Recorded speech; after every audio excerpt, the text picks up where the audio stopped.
Welcome to my channel. This is Magic Storytime Audiobooks, where stories come alive. Don't forget to like, comment, and subscribe to join the adventure. Chapter 12.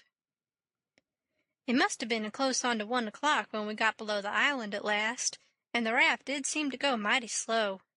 If a boat was to come along, we was going to take to the canoe and break for the Illinois shore, and it was well a boat didn't come, for we hadn't ever thought to put the gun in the canoe or a fishing line or anything to eat. We was in brother too much of a sweat to think of so many things. It warn't good judgment to put everything on the raft. If the men went to the island, I just expect they found the campfire I built and watched it all night for Jim to come. Anyways, they stayed away from us, and if my building the fire never fooled them, it warn't no fault of mine. I played it as low down on them as I could. When the first streak of day began to show, we tied up to a towhead in a big bend on the Illinois side, and hacked off cottonwood branches with the hatchet, and covered up the raft with them, so she looked like there had been a cave in the bank there. A towhead is a sandbar that has cottonwoods on it as thick as harrow teeth. We had mountains on the Missouri shore and heavy timber on the Illinois side, and the channel was down the Missouri shore at that place, so we weren't afraid of anybody running across us. We laid there all day and watched the rafts and steamboats spin down the Missouri shore, and upbound steamboats fight the big river in the middle. I told Jim all about the time I had jabbering with that woman, and Jim said she was a smart one, and if she was to start after us herself, she wouldn't sit down and watch a campfire. No, sir, she'd fetch a dog. Well, then, I said, why couldn't she tell her husband to fetch a dog? Jim said he bet she did think of it by the time the men was ready to start, and he believed they must have gone uptown to get a dog, and so they lost all that time, or else we wouldn't be here on a towhead, 16 or 17 mile below the village. No, indeedy, we would be in that same old town again. So I said I didn't care what the reason was, they didn't get us, as long as they didn't get us.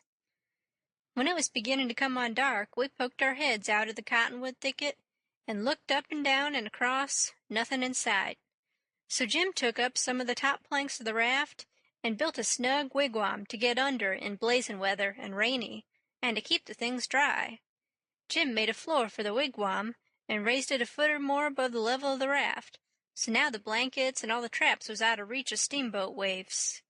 Right in the middle of the wigwam, we made a layer of dirt about 5 or 6 inches deep with a frame around it, for to hold it to its place. This was to build a fire on in sloppy weather or chilly. The wigwam would keep it from being seen. We made an extra steering oar, too, because one of the others might get broke on a snag or something. We fixed up a short forked stick to keep the old lantern on, because we must always light the lantern whenever we see a steamboat coming downstream, to keep from getting run over, but we wouldn't have to light it for upstream boats, unless we was in what they call a crossing, for the river was pretty high yet, very low banks being still a little under water, so upbound boats didn't always run the channel, but hunted easy water. The second night we run between 7 and 8 hours, with a current that was making over 4 mile an hour. We catched fish and talked, and we took a swim now and then to keep off sleepiness. It was kind of solemn, drifting down the big still river, layin' on our backs looking up at the stars, and we didn't never feel like talking loud, and it weren't often that we laughed, only a little kind of a low chuckle. We had mighty good weather as a general thing, and nothing ever happened to us at all, that night, nor the next, nor the next. Every night we passed towns, some of them away up on black hillsides, nothing but just a shining bed of lights, not a house could you see. The 5th night we passed St. Louis, and it was like the whole world lit up. In St. Petersburg, they used to say there was 20 or 30,000 people in St. Louis, but I never believed it, till I see that wonderful spread of lights at 2 o'clock that still night. There weren't a sound there, everybody was asleep. Every night now I used to slip ashore towards 10 o'clock at some little village, and buy 10 or 15 cents worth of meal or bacon or other stuff to eat, and sometimes I lifted a chicken that warn't roosting comfortable, and took him along. Pap always said, take a chicken when you get a chance, because if you don't want 'em yourself, you can easy find somebody that does, and a good deed ain't ever forgot. I never see Pap when he didn't want the chicken himself, but that is what he used to say, anyway. Mornings, before daylight, I slipped into cornfields and borrowed a watermelon, or a mushmelon, or a pumpkin, or some new corn, or things of that kind.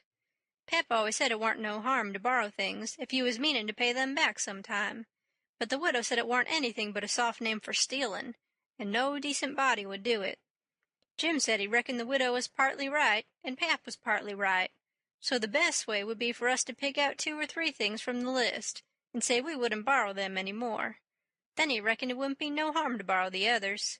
So we talked it over all one night, drifting along down the river, trying to make up our minds whether to drop the watermelons or the cantaloupes, or the mushmelons, or what. But towards daylight we got it all settled satisfactory, and concluded to drop crab-apples and persimmons. We weren't feeling just right before that, but it was all comfortable now. I was glad the way it come out, too, 'cause crab-apples ain't ever good, and the persimmons wouldn't be ripe for 2 or 3 months yet. We shot a waterfowl, now and then, and got up too early in the morning, or didn't go to bed early enough in the evening. Take it all around, we lived pretty high. The 5th night below St. Louis, we had a big storm after midnight, with a power of thunder and lightning, and the rain poured down in a solid sheet. We stayed in the wigwam and let the raft take care of itself. When the lightning glared out, we could see a big straight river ahead, and high rocky bluffs on both sides. By and by, says I, "Hello, Jim, looky yonder." It was a steamboat that had killed herself on a rock. We was drifting straight down for her. The lightning showed her very distinct. She was leaning over with part of her upper deck above water, and you could see every little chimbly guy, clean and clear, and a chair by the big bell with an old slouch hat hanging on the back of it, when the flashes come. Well, it being away in the night and stormy, and all so mysterious-like, I felt just the way any other boy would have felt when I see that wreck layin' there so mournful and lonesome in the middle of the river. I wanted to get aboard of her and slink around a little and see what there was there. So I says, "Let's land on her, Jim." But Jim was dead against it at first. He says, "I don't want to go foolin' 'long er no wrack. We's doin' blame well, and we better let blame well alone, as the good book says. Like as not, dey's a watchman on dat wrack." "Watchman your grandmother," I says. "There ain't nothing to watch but the Texas and the pilot-house, and do you reckon anybody's going to resk his life for a Texas and a pilot-house such a night as this, when it's likely to break up and wash off down the river any minute?" Jim couldn't say nothing to that, so he didn't try. "And besides," I says, "we might borrow something worth having out of the captain's stateroom. Cigars, I bet you, and cost 5 cents apiece solid cash. Steamboat captains is always rich and get $60 a month, and they don't care a cent of what a thing costs, you know, long as they want it. Stick a candle in your pocket. I can't rest, Jim, till we give her a rummagin'. Do you reckon Tom Sawyer would ever go buy this thing? Not for pie, he wouldn't. He'd call it an adventure. That's what he'd call it, and he'd land on that wreck if it was his last act. And wouldn't he throw style into it? Wouldn't he spread himself nor nothing? Why, you'd think it was Christopher Columbus, discovering Kingdom Come. I wish Tom Sawyer was here." Jim, he grumbled a little, but give in. He said we mustn't talk any more than we could help, and then talk mighty low. Lightning showed us the wreck again just in time, and we fetched the starboard derrick and made fast there. The deck was high out here. We went sneaking down the slope of it to the larboard, in the dark towards the Texas, feeling our way slow with our feet and spreading our hands out to fend off the guys, for it was so dark we couldn't see no sign of them.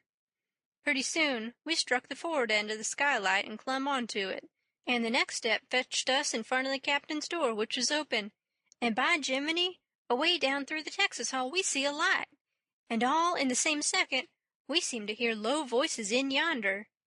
Jim whispered and said he was feeling powerful sick, and told me to come along. I says all right, and was going to start for the raft, but just then I heard a voice wail out and say, "Oh, please don't, boys. I swear I won't ever tell." Another voice said pretty loud, "It's a lie, Jim Turner. You've acted this way before.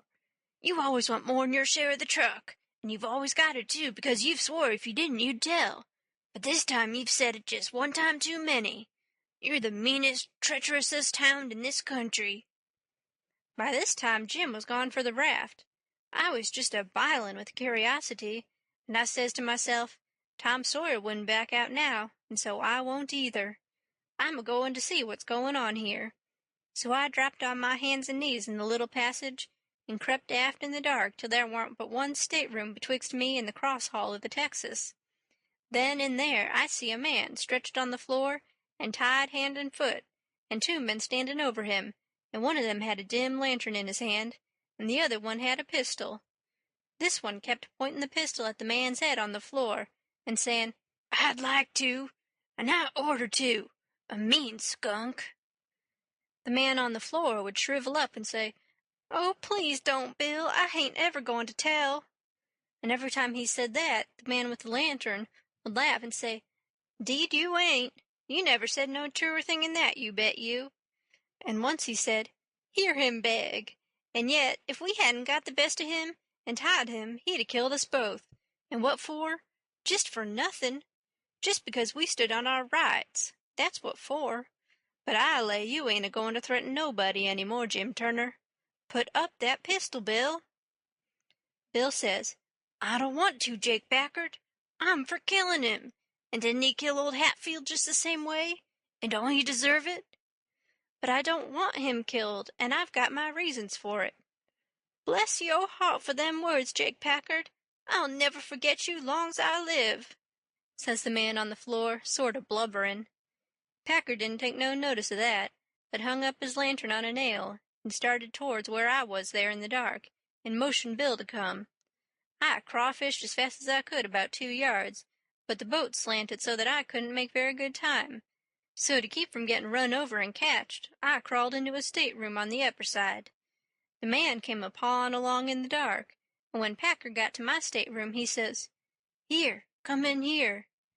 And in he come, and Bill after him, but before they got in, I was up in the upper berth, cornered, and sorry I come. Then they stood there with their hands on the ledge of the berth and talked. I couldn't see them, but I could tell where they was by the whiskey they'd been having. I was glad I didn't drink whiskey, but it wouldn't made much difference anyway, 'cause most of the time they couldn't have treated me because I didn't breathe. I was too scared, and besides, a body couldn't breathe and hear such talk. They talked low and earnest. Bill wanted to kill Turner. He says, "He said he'll tell, and he will. If we was to give both our shares to him now, it wouldn't make no difference after the row and the way we've served him. Sure's you're born, he'll turn state evidence. Now you hear me. I'm for putting him out of his troubles." "So am I," says Packard, very quiet. "Blame it, I'd sort of begun to think you wasn't. Well, then, that's all right. Let's go and do it." "Hold on a minute, I hain't had my say yit. You listen to me. Shooting's good, but there's quieter ways if the thing's got to be done. But what I say is this. It ain't good sense to go courting around after a halter if you can get at what you're up to in some way that's just as good and at the same time don't bring you into no risks. Ain't that so?" "You bet it is. But how you going to manage it this time?" "Well, my idea is this. We'll rustle around and gather up whatever pickings we've overlooked in the staterooms and shove for shore and hide the truck. Then we'll wait. Now, I say it ain't a-going to be more'n 2 hours before this wrack breaks up and washes off down the river. See, he'll be drownded and won't have nobody to blame for it but his own self. I reckon that's a considerable sight better'n killing of him. I'm unfavorable to killing a man as long as you can get around it. It ain't good sense. It ain't good morals. Ain't I right?"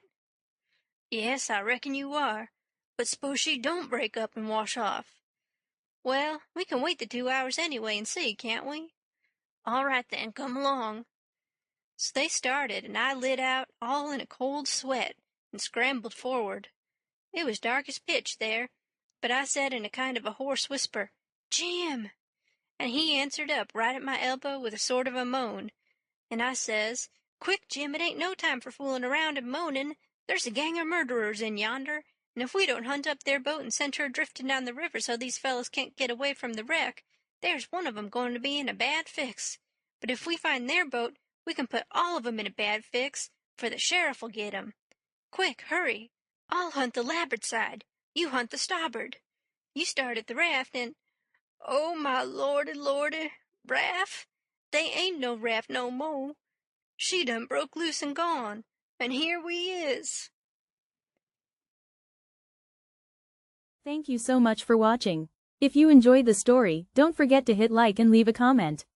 And of course, subscribe to Magic Storytime Audiobooks for more magical adventures.